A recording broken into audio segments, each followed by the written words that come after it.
4, 3, 2, 1, close the door. Halo semuanya, selamat datang di Bagus GIS. Di kesempatan kali ini kita akan share tutorial mengenai kerapatan atau indeks NDVI menggunakan Google Earth Engine. Nanti kita buat layout sederhana di ArcMap. Jadi setelah kita proses datanya di Google Earth Engine, nanti kita tampilkan juga di ArcMap seperti itu. Dan data yang kita gunakan adalah data Sentinel, teman-teman. Terus kita lanjut ke slide berikutnya. Nah, ini tampilannya Google Earth Engine-nya. Nanti kita masukkan kode-kode ini. Nah, ini hasil pengolahan NDVI. Terus bagaimana kita menentukan suatu nilai kerapatan atau mungkin nilai indeks-indeksnya kita kelaskan seperti itu, teman-teman.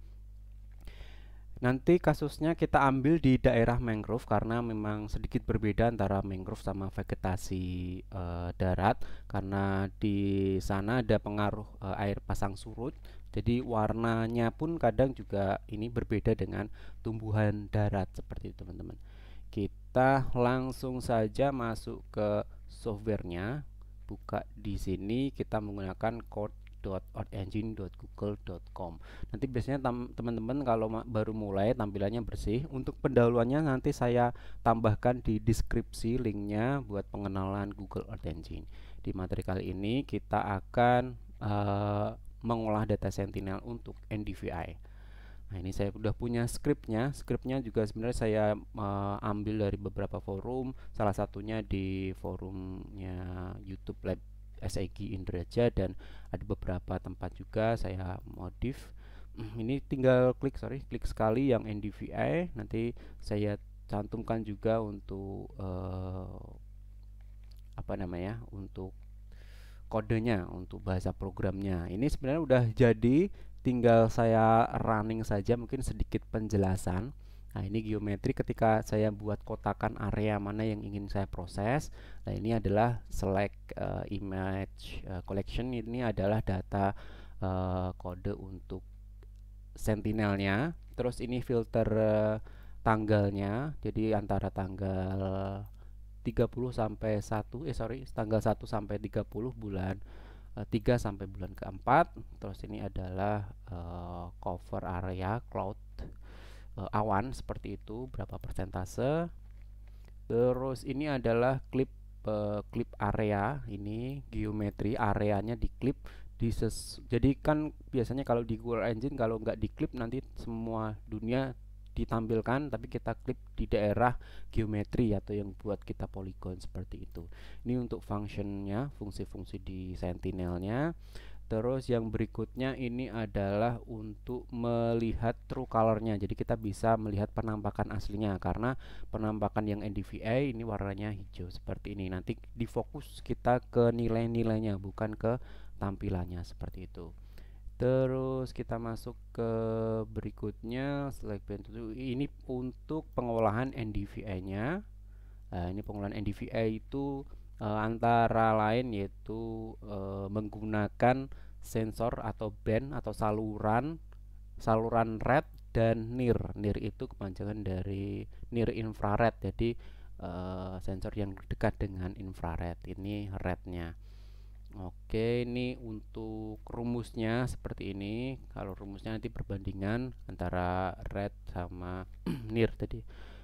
NIR dikali ini terus dibagikan seperti itu. Selanjutnya var param palette blue white, ini kalau nggak salah untuk menampilkan warna juga param. Terus dan ini untuk menampilkan petanya di sini. Ini map.addLayer NDVI, jadi ditampilkan di mapnya sini. Terus ini untuk exportnya, atau export tuh kita ambil di drive, terus setelah itu kita download, baru kita proses di ArcGIS. Exportnya seperti itu, teman-teman. Ini saya ambil di contohnya di Riau, terus saya run dulu. Nah, ini tidak bergerak karena tidak saya tambahkan set mapnya, jadi harus dicari di lokasinya di Riau-nya. Jadi sebelumnya sudah saya bikin kotakan di daerah Riau. Nah, di sini Indonesia, Riau. Nah, di daerah Dumai. Nah, ini Nah, jadi bagaimana biar misalkan bisa sekali jalan langsung menuju lokasi ini, kita sebenarnya bisa masukkan koordinatnya, teman-teman. Oke, kita tambahkan, kita modif sedikit untuk apa namanya? Setting untuk set areanya. Jadi ketika kita run, dia menuju lokasi seperti itu. Caranya pertama lokasinya kita tentukan dulu pakai inspektor, kita lihat koordinatnya, mungkin di kisaran sini. Nah, ini keluar koordinatnya paling atas, di copy paste saja, Ctrl C. Terus kita tuliskan untuk kodenya. Kodenya itu bahasa programnya seperti itu. Kita pakai map titik set center, terus buka tutup kurung, kita Ctrl V, ini terus nilai zoom 12 itu nilai zoomnya, misalkan zoomnya agak jauh atau agak dekat, ini nanti kita bisa lihat. Coba kita run dulu. Nah, ini 12 seperti ini. Misalkan kita lebih dekat lagi, oke 12 kita jadi 16, run. Nah, ini lebih zoom area lagi ya, kita balikan lagi, kita ke agak jauh dikit, 15. Nah, seperti ini. Terus yang clip area ini tadi namanya geometri, ini sudah saya kotakin sebelumnya sebenarnya. Nah, kalau teman-teman ini belum ada kotaknya, nanti tidak bisa diproses ya di daerah sini. Jadi ketika mau membuat, sebelum di run itu dibuat kotakan terlebih dahulu seperti ini. Atau misalkan ini saya delete dulu. Terus saya bikin kotakan baru di sini, misalkan, sorry, ini rectangle, diklik dulu, draw, terus bikin kotakan di sini. Nah, ini namanya geometri. Nah, jadi kotakannya di sini. Nah, di sininya sebenarnya boleh dinamain bebas, tapi harus sesuai dengan sini. Ini kalau mau diubah, sini juga diubah karena memang default di tempat saya itu geometri. Saya kasih nama geometri saja. Terus coba kita run dulu. Nah, dia posisinya pindah sini karena yang saya kotakin yang di daerah sini seperti itu, teman-teman. Terus misalkan ada kendala awan seperti itu, bagaimana mengatasinya? Oke. Nah, jadi ini banyak terbebas dari awan, kemungkinan karena saya ngambilnya tuh di rentang bulan di mana waktu-waktu nggak ada hujan. Bulan April itu lebih aman seperti itu. Kalau misalkan terpaksa di waktu hujan, misalkan ini 2019, saya ubah jadi gampang sekali. Kalau menggunakan software kita kan harus banyak download datanya. Kalau di sini kita tinggal apa namanya? Kita tinggal ubah saja tanggal-tanggal datanya seperti itu. Ini antara bulan 11 sampai 12, bulan Desember sampai 30 ya. Kita coba run. Ini cloud covernya kita coba 10 dulu.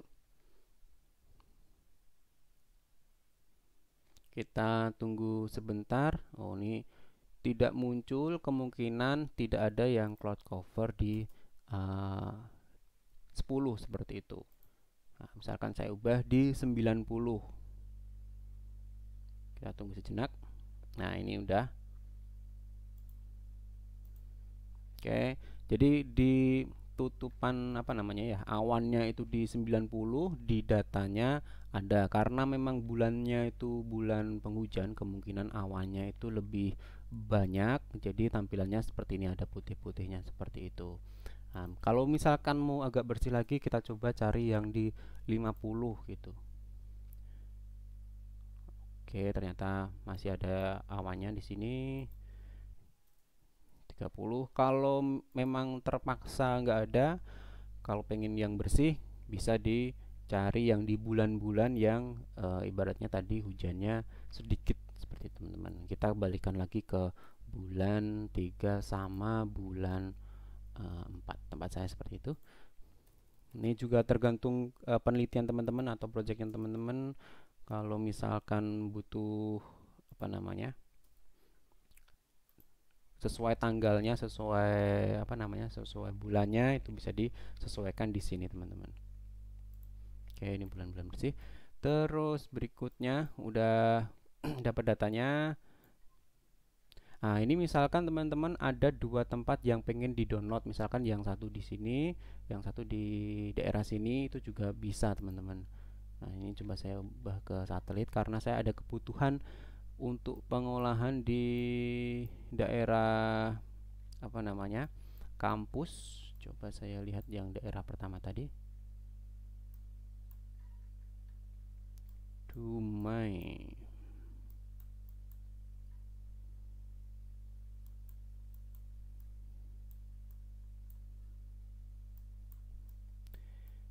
Oke, mungkin saya run dulu di sini, kisaran di sini.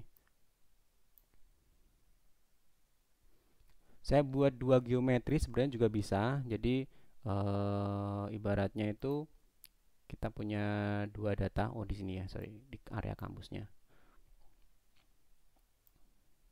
Caranya di add label lagi, kita buat dua lokasi. Misalkan agak apa namanya? Ada dua tempat yang pengen kita download ataupun kita lihat sekaligus, itu juga sorry, juga bisa teman-teman.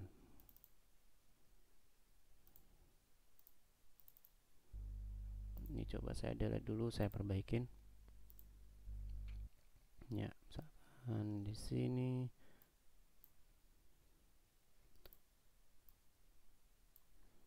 Oke, kita punya dua poligon di sini keterangannya. Kalau kita run, hasilnya seperti apa? Jadi ketika kita run, kita punya dua data seperti itu, teman-teman. Ini bisa di checklist unchecklist. Kita punya dua seperti itu, teman-teman. Nanti tinggal kita download, terus kita punya dua data. Misalkan ini juga bisa agak jauh lagi seperti itu juga bisa digunakan. Terus saya coba delete satu aja. Kita gunakan lokasi yang daerah sini karena saya kebutuhannya hanya di sini. Nanti kita untuk contoh saja. Nah, yang pertama kita lakukan adalah setelah selesai untuk bahasa programnya, lalu kita download seperti itu sih. Nah, untuk mendownload karena di sini ada dua data, ini ada NDVI Riau sama Sentinel RGB. Kalau NDVI itu yang NDVI yang atas, ini Sentinel RGB itu yang tampilan umum. Jadi untuk pemetaan mangrove biasanya kita butuh yang RGB juga karena kita mau mengidentifikasi mana yang mangrove, mana yang bukan mangrove seperti teman-teman. Nanti tampilannya seperti ini. Nah, ini udah saya download. Nah, jadi yang pertama kita nanti boundary area mangrove-nya biar kepisah juga dengan daratan. Setelah kita punya area mangrove-nya, baru kita kelaskan setiap areanya. Di sini nilai NDVI-nya berapa, di sini berapa, di sini berapa, sesuai hasil dari downloadan NDVI tadi seperti itu. Kalau misalkan kurang detail lagi, kita bisa menggunakan Google Earth untuk melihat area mangrove-nya seperti itu, teman-teman. Nah, kadang juga saya menggunakan Google Street View kalau belum bisa ke lapangan, saya lihat untuk area-areanya seperti itu, teman-teman. Jadi di Google Street View kita bisa masuk ke apa namanya ibaratnya ke jalan-jalannya, itu kita bisa masuk areanya misalkan seperti ini ya contohnya. Nah, seperti ini. Nah, kita lihat menggunakan Google Earth View apakah itu kelihatan mangrove apakah tumbuhan darat. Nah, ini bisa identifikasi, oh ternyata di sini kelapa seperti itu.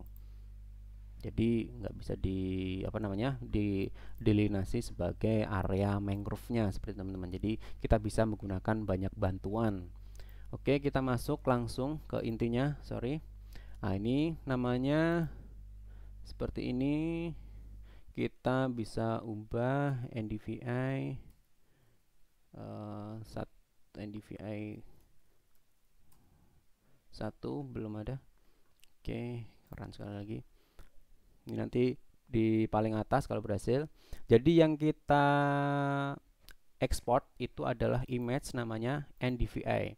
Nah, ini NDVI-nya. Kalau mau mengekspor untuk Sentinelnya, kita cari yang nama Sentinel itu atas. Nah, ini yang dituliskan adalah RGB true seperti itu, teman-teman. Nah, kita download dulu untuk NDVI-nya. Kita klik langsung yang bagian task, kita klik run. Nah, setelah itu kita langsung oke saja, run saja. Ini nunggu beberapa detik, teman-teman. Kita tunggu dulu sejenak. Oke teman-teman, ini sudah selesai download. Ternyata 1 menit untuk proses downloadnya. Kadang juga cepat, 37 scan, 30 menit, 30 scan, ada juga yang 1 menit, tergantung juga internetnya seperti itu. Terus yang kedua kita coba untuk downloadnya. Sebelum kita download apa namanya yang satunya, yang Sentinel ini, kita coba tunjukkan yang di drive. Jadi datanya sudah ada di drive, kita tinggal download saja, klik kanan download, nanti masuk ke folder penyimpanan di laptop kita seperti itu teman-teman. Nah, yang berikutnya kita download satu lagi untuk Sentinelnya. Caranya kita lihat ini. Nah, add layer, Ctrl C, terus yang kita apa namanya? Kita export ini, Ctrl C, Ctrl V. Nah, seperti itu. Namanya misalkan TrueColor. Kita coba run. Oke, ini TrueColor udah, langsung kita klik run, terus kita run seperti itu. Kita tunggu sejenak dulu untuk proses downloadnya. Oke teman-teman, ini proses untuk runningnya sudah selesai. Kadang tuh kalau terlalu lama bisa teman-teman pencet tanda tanya, terus nanti di OK, kadang bisa lebih cepat seperti itu trik-triknya.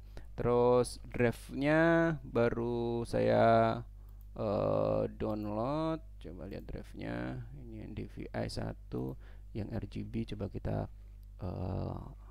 restart sejenak. Terus untuk arts map-nya ini TrueColor udah ya. Klik kanan, saya download, saya pindahkan di folder internal saya. Klik download, processing download. Sambil processing download, ini tadi udah NDVI udah masuk. Saya coba pindahkan filenya terlebih dahulu dari area download ke folder saya seperti itu. Oke, setelah selesai teman-teman, ini sudah ada TrueColor sama yang tadi NDVI 1. Ini ada dua. Ya, berikutnya di ArcGIS atau ArcMap kita panggil datanya terlebih dahulu. Ini RGB, kita delete dulu. Ini sama. Nah, kita buka untuk TrueColor-nya seperti apa. Nah, seperti ini kurang lebih. Terus yang berikutnya NDVI 1. Kita seperti ini. Nanti ini kita buat pengkelasan untuk warnanya. Misalkan ini masuk ke klik kanan klasifikasi, kita buat 5 kelas atau 6 kelas, terus warnanya kita ubah juga bisa sesuai keinginan kita. Kita apply, kita oke. Ini pengkelasannya seperti ini. Area-area laut bisa di delete juga, dihilangkan. Nah, jadi tinggal di sini. Terus kita digit area mangrove-nya juga bisa kita digitasi seperti itu. Nah, ini kita cari data digitasi area mangrove. Saya punya datanya, jadi tidak usah saya digitasi lagi. Ini area mangrove. Jadi tadi caranya dilihat dulu area RGB-nya, terus kita digit area mangrove yang seperti ini, yang warnanya hijau lebih tua. Nah, ini kita digitasi dengan data tambahan, misalkan dari Google Earth Engine ataupun dari Google Earth Pro ataupun Google View ataupun data lapangan. Area-area daerah mangrove kita tentukan terlebih dahulu, baru nanti kita kelaskan di daerahnya seperti itu teman-teman. Kita mulai untuk mengkelaskan areanya. Saya ubah warnanya jadi tengahnya itu merah. Terus yang dalam-dalam ini cuma ada 1 2 3, cuma dikit aja di daerah mangrove-nya. Jadi nanti areanya ini, area range-nya seperti itu. Ya, kita mulai untuk mendigitasi. Caranya sama, klik kanan saya cut saja batas mangrove-nya, saya pindahkan dulu biar ada data di bagus GIS. Terus NDVI saya buat sama batas. Oke, ini tinggal di yes, ini saya delete, saya samakan. Terus ini kita bisa model cut ataupun kita bisa model bikin SAP baru juga bisa, karena saya udah punya satu utuh gini bisa saya cut seperti itu. Coba saya start editing. Kalau sistemnya cut berarti kita memilih daerah-daerah yang sudah ada seperti itu. Kita tunggu dulu. Ini untuk cutnya di sini. Sorry, kita select dulu datanya, kita cut. Nah, ini kita potong areanya, ini cepet aja mungkin ya. Nah, ini daerah yang warna seperti ini hijau. Terus di daerah dalam juga bisa. Ini anggap lebih besar biar lebih gampang kita digitasi. Sorry, ini belum diklik, sorry, kepencet. Ini harus aktif dulu. Nah, ini kurang presisi sebenarnya, tapi ini buat contoh saja untuk area-areanya. Nah, sekiranya seperti itu teman-teman untuk membuat peta per indeksnya. Nanti tinggal dirapikan kelas-kelasnya, ini bisa dirapikan. Terus area-area SAP-nya juga bisa dirapikan teman-teman. Nah, ini tadi ada beberapa mangrove-nya. Nah, ini tinggal kita namai apa namanya? Kita tandain untuk nilai-nilainya seperti itu. Misalkan di sini kita tulis yang daerah sini warna biru 0,5 sampai dengan 0,7. Ini contoh-contoh saja biar cepat. Terus area yang ini warnanya dia seperti ini, berarti 0,3 sampai 0,5. 0,3 sampai 0,5. Terus yang hijau muda itu angkanya 0,3. Muda 0,1 sampai 0,3. Ini biru, anggap aja ini biru semuanya. 0,5 sampai 0,7. Berikutnya hijau 0,1 sampai 0,3. Oke, yang terakhir ini warna ini 0,3 sampai 0,5. Nah, kalau dirasa sudah, nanti yang SAP yang sama ini bisa di merge atau disatukan. Caranya ini diklik terus pilih kontrol, dipilih yang sama, terus di editing, terus di merge. Nah, ini jadi 0,5 sama 0,5 kita satukan sama. Kita klik sini, kita merge juga, kita oke. Ini sama juga 0,1 sama 0,1. Jadi satu pengkelasan, kita merge juga, kita oke. Nah, kita punya punya 3 kelas 1, 2, 3 di dalam area mangrove-nya seperti itu, teman-teman. Nah, setelah itu terakhir adalah layouting, teman-teman. Nah, layouting tinggal klik view, layout view, ataupun di sini ada apa namanya, view, ada data view, ada layout view seperti itu. Ini data view seperti ini, layout view seperti ini, atau yang di bagian bawah seperti itu. Nah, cara layoutnya standar, teman-teman bisa gunakan base map ataupun bisa menggunakan apa namanya, SAP seperti itu. Terus untuk memberi warna ini kita kan udah punya 3 kelas, kita tinggal properties, klik kanan sini, main ke properties. Setelah dari properties kita masuk ke simbologi, setelah simbologi ke kategorikannya di deskripsi, karena kita tadi mengkategorikan angka-angkanya di bagian deskripsi. Coba kita lihat sejenak sebelumnya. Nah, oke, klik kanan, open attribute. Jadi akan dikelaskan per distribusinya karena angka-angkanya beda seperti itu. Kalau kita mengkelaskan dalam nama, berarti nanti warnanya sama semua karena tidak ada perbedaan. Kalau di deskripsi ada perbedaannya seperti itu, teman-teman. Kita masuk lagi, klik kanan, properties, ke kategoris, jadi simbologi, kategoris. Di sini diubah ke deskripsi. Ini bisa di unchecklist out all value. Ini ada 3 kelas, apply, terus di OK. Ini warnanya sudah berubah. Kita tambahkan base map areanya karena saya nggak ada daerah apa namanya data SAP di situ. Kita bisa gunakan base map untuk tampilannya. Terus ditambahkan lagi legenda-legenda yang lain, diantaranya inset peta ataupun judul peta, terus legendanya bisa ditambahkan. Ini nunggu base mapnya dulu. Oke teman-teman, base mapnya sudah tampil seperti ini. Jadi tampilannya seperti ini teman-teman. Kita tinggal sesuaikan juga skala-skalanya, karena ini skalanya belum pas. Bisa kita buat yang misalkan 1:12.500 atau 1:10.000 seperti ini.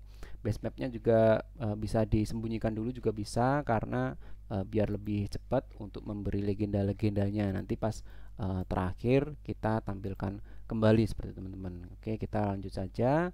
Langsung kita bikin kotakan di sini, draw. Kita gambar kotakan untuk memberi tempat penamaannya. Kita insert untuk arah mata anginnya, gampang sekali. Nah, sebenarnya di tutorial saya sebelumnya udah ada materi layouting, ini sekalian saja insert untuk legendanya. Jadi mainnya di insert aja, batas kita tinggal next saja. Nanti kita bisa ungroup, kita bisa editing di setelah jadi seperti itu. Oke, ini udah, tinggal next finish. Terus ini udah ada 3 pengkelasan, kita ungroup aja, kita rapikan, ungroup. Nah, yang tidak perlu ditampilkan bisa di delete dengan cara ungroup tadi. Terus ini tinggal dirapikan seperti itu teman-teman.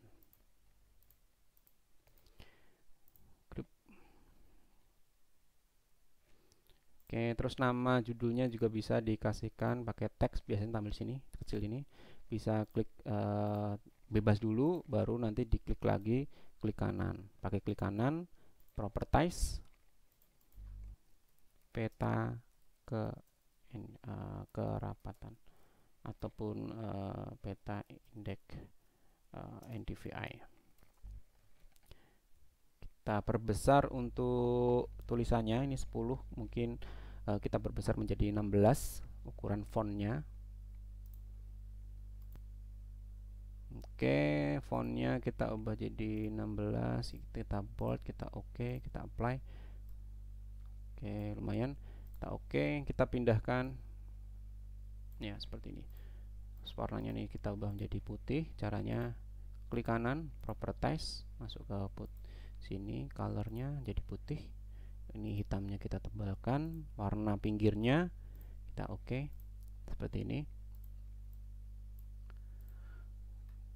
Oke, yang terakhir kita tambahkan grid. Caranya klik kanan, properties, new grid, klik.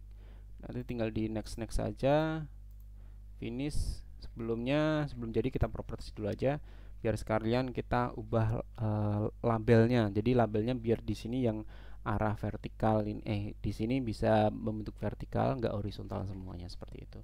Nah, jadi yang left sama right kita vertikalkan, kita perbesarnya 8, size-nya kita oke, kita apply. Tampilannya seperti ini.